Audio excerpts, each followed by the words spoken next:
Eric Sloane's Return to Taos and Forrest Fenn's The Thrill of the Chase are two distinct works that share some intriguing parallels, particularly in their use of poetry near the end, themes of journeying from the East, and references to cars in personal narratives. Both men, deeply connected through friendship and a shared appreciation for art, history, and adventure, weave these elements into their respective works, though their purposes and styles diverge significantly. Poems near the end both Return to Taos and The Thrill of the Chase feature a poem toward the conclusion, serving as a reflective or guiding capstone to their narratives. In Return to Taos, Sloane includes a short poem that encapsulates his reverence for simplicity, nature, and the American past, themes central to his identity as an artist and writer. This poem, likely understated and evocative, mirrors his broader body of work, which often romanticizes a lost way of life. Forrest Fenn, in The Thrill of the Chase, famously ends with his 24-line treasure poem, a cryptic puzzle designed to lead readers to a hidden chest filled with gold and artifacts in the Rocky Mountains. Unlike Sloane's reflective verse, Fenn's poem is functional, a deliberate challenge meant to inspire physical exploration. While Sloane's poem looks backward with nostalgia, Fenn's looks forward, daring readers to act. Two Trips and The Man from Back East. The notion of two trips from New York ties both men to their origins as Easterners who ventured west. Eric Sloane, born Everard Jean Hinrichs in New York City in 1905, made multiple journeys westward, with Return to Taos chronicling his experiences after resettling in Taos, New Mexico in the 1950s. The two trips could symbolize a literal back and forth between New York and the Southwest or a metaphorical duality, leaving the urban East for the rugged West, then returning with a transformed perspective. Sloane's identity as a man from back east informs his outsider's fascination with Taos's landscapes and culture, which he contrasts with the industrialized Northeast. Forrest Fenn, though not explicitly detailing two trips in The Thrill of the Chase, also hails from back east, born in Temple, Texas, but with significant ties to the East Coast through his Air Force career and art dealings in New York. His memoir recounts a life of movement, eventually settling in Santa Fe, not far from Taos. The Man from Back East motif emerges in Fenn's stories of bringing an Eastern sensibility, curiosity, ambition, and a dealer's eye to the West, where he reimagines himself as a treasure-hiding maverick. Both men, then, embody a narrative of Eastern roots transplanted to the Southwest, with Sloane seeking artistic inspiration and Fenn crafting a legacy of adventure. Stories about cars feature prominently in both works, reflecting personal anecdotes and the era's fascination with mobility. In Return to Taos, Sloane, a known enthusiast of Americana, likely references cars as symbols of his journeys, perhaps the vehicles that carried him from New York to Taos, or the rugged machines he encountered in the West. His broader writings, like A Reverence for Wood, show his interest in tools and technology, so cars might serve as a practical or nostalgic touchstone in his narrative. Fenn's The Thrill of the Chase also includes car-related stories, often tied to his adventurous youth or later exploits. For instance, he recounts driving with his friend Donnie into the mountains with Babe Ruth candy bars, hinting at the role cars played in his explorations. Fenn's life as a pilot and art dealer further suggests a love for machines and movement, with cars grounding his tales in a relatable, earthbound context. For both men, cars aren't just transportation, they're vessels of memory, freedom, and the American spirit, linking their Eastern origins to Western destinies. Broader comparison beyond these specific elements, the works differ in intent and tone. Return to Taos is a meditative travelogue, blending Sloane's art, sketches, and prose to celebrate Taos's heritage and his personal connection to it. It's introspective, rooted in observation, and lacks the gamified urgency of Fenn's book. The Thrill of the Chase, by contrast, is a memoir with a mission, part autobiography, part treasure hunt manifesto. Fenn's stories of Sloane and his own escapades build toward the poem's challenge, making it a call to action rather than a reflection. Their friendship adds another layer. Fenn wrote $17 a square inch about Sloane, and Sloane's influence echoes in Fenn's appreciation for art and storytelling. The Two Trips and Man from Back East themes might even nod to their shared dialogue, Sloane's physical migrations inspiring Fenn's metaphorical journey to hide a treasure. Cars, too, connect them. Sloane's practical use of them aligns with Fenn's adventurous spirit, both men using mobility to bridge worlds.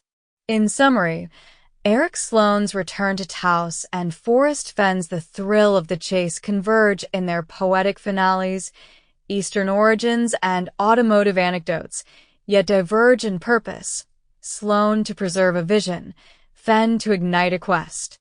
Together, they reflect two sides of a coin, one looking back with reverence, the other forward with mischief. Building on the comparison between Eric Sloane's Return to Taos and Forrest Fenn's The Thrill of the Chase, we can weave in the intriguing connection to their mutual friend Susan Summers, her iconic debut in a 1956 Ford Thunderbird, and a playful parallel involving Ron Howard and Richard Dreyfuss from American Graffiti. This expansion ties together themes of cars, quests, and personal dynamics, mirroring Fenn's treasure hunt in unexpected ways. Suzanne Summers and the Ford Thunderbird connection. Suzanne Summers, a longtime friend of Forrest Fenn, burst onto the scene in George Lucas's 1973 film American Graffiti as the enigmatic blonde in a white 1956 Ford Thunderbird. Often mistaken for a 1957 model due to the Thunderbird's evolving design in that era, this car, a sleek, two-seat convertible, embodies the spirit of a roadster, much like Fenn's own Buffalo Cowboys car, referenced in his scrapbooks. While details about Fenn's car are sparse, it's described in his writings as a rugged, adventurous vehicle tied to his persona as a Western maverick, possibly a modified classic suited for the open plains, akin to the Thunderbird's blend of style and freedom. Summers herself recalled the Thunderbird's allure, noting how it defined her fleeting, unattainable presence in the film, a parallel to Fenn's elusive treasure chest hidden in the Rockies. In American Graffiti, Summers' character drives by Kurt Henderson, mouthing, "I love you," before vanishing into the night, sparking his obsessive pursuit. This moment mirrors Fenn's The Thrill of the Chase, where the poem at the end serves as a tantalizing lure, sending searchers on a real-world chase for something just out of reach. Summers, who later bonded with Fenn over art and relic hunting at San Lazaro Pueblo, brings a personal tie to this narrative. Her Thunderbird, a symbol of unattainable desire, echoes Fenn's chest. Both are objects of fascination, tied to journeys and steeped in Americana. Ron Howard, Richard Dreyfuss, and A Thrill of the Chase parallel now. Let's add Ron Howard into the mix with a twist from American Graffiti. Howard plays Steve Bolander, Kurt's friend, who's more grounded, focused on his girlfriend Lori and his 1958 Chevy Impala. Imagine a scenario where Howard's character refuses to chase after Summers's blonde for Dreyfuss's Kurt, a refusal rooted in practicality or disinterest in an impractical quest. In the film, Steve urges Kurt to move on with his life, not to get lost in chasing shadows, yet Kurt persists, driven by curiosity and longing. This dynamic draws a direct parallel to The Thrill of the Chase. Fenn, like Kurt, sets off a pursuit with his poem, while others, perhaps symbolized by Steve, might scoff at the endeavor, preferring the tangible over the elusive. If we stretch this creatively, Steve's reluctance could reflect the skeptics of Fenn's treasure hunt, those who dismissed it as a fool's errand, while Kurt's dogged pursuit aligns with the searchers who took Fenn's challenge to heart. Fenn himself, in crafting the hunt, plays both the blonde dangling the prize and Kurt, the dreamer who initiates the chase, with Summers as a real-life bridge between these worlds, her Thunderbird debut a cinematic foreshadowing of Fenn's real-life riddle. Cars as catalysts. Sloane, Fenn, and Summers' cars remain a unifying thread across these stories. In Return to Taos, Sloane's journeys from New York to Taos, possibly in a car reflective of his era, symbolize his artistic pilgrimage, much as Fenn's Buffalo Cowboy's car evokes his rugged individualism.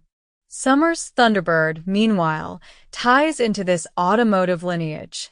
Built as Ford's answer to the Corvette, the 1956 Thunderbird was a personal luxury car, not a true sports roadster, but its open-top design and cultural cachet align it with the freedom of the road that Fenn and Sloane both celebrated.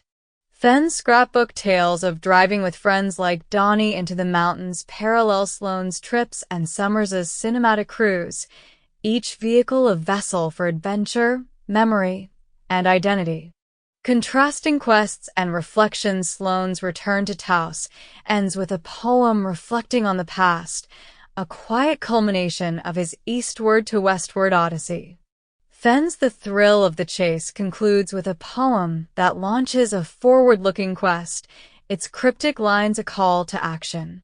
Summers' role in American Graffiti adds a third dimension. Her Thunderbird drives off, leaving Kurt and viewers with an unresolved chase. Much like Fenn's treasure tantalized searchers for a decade until its discovery in 2020. Ron Howard's imagined refusal to chase her for Dreyfus underscores the tension between practicality and pursuit, a tension Fenn's hunt thrived on. In their friendship, Fenn and Summers shared a love for the tangible past, relics, art, and stories, while Sloane, through Fenn's lens, represented a quieter nostalgia. The Thunderbird, the Buffalo Cowboy's car, and Sloane's implied vehicles bridge these narratives, each a symbol of movement from back east to the west, from the known to the unknown. The parallel deepens with Fenn's real-life challenge. Just as Kurt chased Summers' blonde, treasure hunters chased Fenn's chest, with some, like Steve, perhaps opting out, while others dove in headfirst. Conclusion adding Suzanne Summers' Thunderbird debut and the American Graffiti dynamic enriches the comparison between Sloane and Fenn. Her car ties Fenn's adventurous spirit to Sloane's reflective journeys, while the Howard-Dreyfus interplay mirrors the choice to chase or abstain, a microcosm of Fenn's treasure hunt. Both works, infused with poetry and car-driven tales, reflect the man from back east archetype, but Fenn's mischief echoed in Summers' laughter at San Lazaro contrasts Sloane's reverence, making their shared threads, cars, quests, and poetic endings, all the more compelling. Forrest Fenn's Buffalo Cowboy's car appears in two of his works, Fenn's ramblings and rumblings and the thrill of the chase, with distinct yet overlapping stories that weave together adventure, nostalgia, and subtle hints tied to his treasure hunt. The car, an old Ford Model A, emerges in both tellings as a relic of youthful mischief and a clever anchor for Fenn's poetic riddles. Comparing these accounts reveals not just differences in detail, but a layered narrative that connects to his treasure poem, his friendship with Eric Sloane, and even the landscape itself. The two stories of the Buffalo Cowboy's car in Fenn's The Thrill of the Chase. The Buffalo Cowboy's car is described as an old car with no top. This version paints a picture of a topless chassis, perhaps stripped down to its essentials, rattling through the meadows near Pass Creek. Forrest, his brother Skippy, and a friend took it on a wild ride, chasing buffalo with a lasso in a reckless teenage escapade. Here, Fenn recounts sitting on a sofa cushion, likely scavenged and plopped atop the frame, holding on to whatever he could as they barreled along. The car broke down, leaving them to walk 7 miles home, wet and cold from a sudden rain. Years later, Bill Gorman, a friend and searcher, found the rusty Model A cowl and, a couple 100 feet ahead by Pass Creek, stumbled on square sofa cushion springs, tying the scene together with tangible evidence of Fenn's tale. Peggy Fenn, Forrest's wife, quipped, "You should call it the bullet because it shot," a nod to its dilapidated state and perhaps a playful hint at its fate. In Ramblings and Rumblings, the car shifts slightly. It's an old car with no body, implying even less structure, reduced to an axle, frame, and cowl. Fenn sat directly on the axle, gripping the frame, amplifying the raw, skeletal nature of the vehicle. A photo in the book shows the car with a bullet hole photoshopped into the cowl, a cheeky addition by Fenn that layers on symbolism, shot, broken, yet enduring. The story echoes the earlier one, chasing buffalo, the car failing, the long walk home. Fenn reflects on it being worth the cold, a phrase that resonates with his treasure poem's line, "Your effort will be worth the cold. If you've been wise and found the blaze, it's worth the cold." The broken mirror on the car, noted elsewhere in his writings, suggests he wasn't looking back, another hint at moving forward, much like his treasure-hiding philosophy. Convergence and clever hints. These two versions aren't contradictory but complementary, showing how Fenn tweaks details for effect. The no-top car becomes no body, to strip it further, emphasizing its ruin while aligning with the treasure hunt's rugged ethos. The sofa cushion in The Thrill versus the axle in Ramblings reflects a shift from makeshift comfort to bare-bones grit, both plausible for a Model A scavenged by teens. The photoshopped bullet hole ties Peggy's nickname to the poem's bravado, while the car's location in a meadow shaped like a D within a set of meadows spelling wood is a masterstroke. Fenn, who prayed for D's as a struggling student, plants the car in the D of wood, echoing, "If you are brave and in the wood, I give you title to the gold." His lassoing of a buffalo, being bray, a Scottish term for brave, reinforces this link. Fenn's recounting of hiding the treasure adds another layer. He says he walked back to my car after hiding the chest, exhilarated and laughing at his audacity. Most searchers assume this was the car he drove to the site, but the Buffalo Cowboy's car suggests a twist. He might have meant this relic, left decades ago in the wood meadow, a clever misdirection hiding the chest in plain sight. The blazing sun heating the car's metal ties to hot motifs elsewhere, bronze wolves at the Denver Museum, Eric Sloane's poem, while its nighttime canopy of stars, aligns with Fenn's post-find musings. Ties to Eric Sloane and broader themes. Eric Sloane's poem in Return to Taos. "I tell you what, look at that one there, that's pretty hot." And they stared and they stared. The half-witted lot mirrors Fenn's with marvel gaze from his treasure poem. Both evoke wonder at something striking, perhaps hot, like the car's metal in the meadow sun or the museum's bronze wolves, which warn caution wolf sculptures may be hot.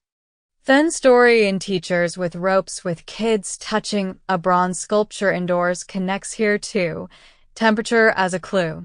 Sloane's nostalgic gaze at Taos's beauty parallels Fenn's marvel at his own creation, though Sloane reflects while Fenn provokes. The museum parking, where Fenn used handicap spaces near bronze wolves, reflects his father's parking tales and ties to the price of freedom's bronze wolf. These wolves, hot in the sun, echo the car's meadow setting, both hot landmarks in Fenn's world. The broken mirror, meanwhile, reinforces Fenn's forward-looking stance, contrasting Sloane's backward glance in Return to Taos. Synthesis, the Buffalo Cowboy's car, whether topless or bodiless, is Fenn's bridge between youthful chaos and treasure hunt genius. In Thrill, it's a cushioned romp. In Ramblings, it's a bare-axle relic with a bullet hole, both shot and worth the cold. Its D in Wood Meadow, tied to bravery and gold, aligns with the treasure's ethos, while Fenn's walk back to my car teases a decades-old wreck, not a modern ride. Sloane's hot poem and Fenn's hot wolves amplify this marvel, heat, and wonder threading through their works. Fenn's laughter after hiding the chest, like his realization the cold walk was fun, seals it. The car, like the treasure, was a hilarious, enduring riddle, shot through with meaning.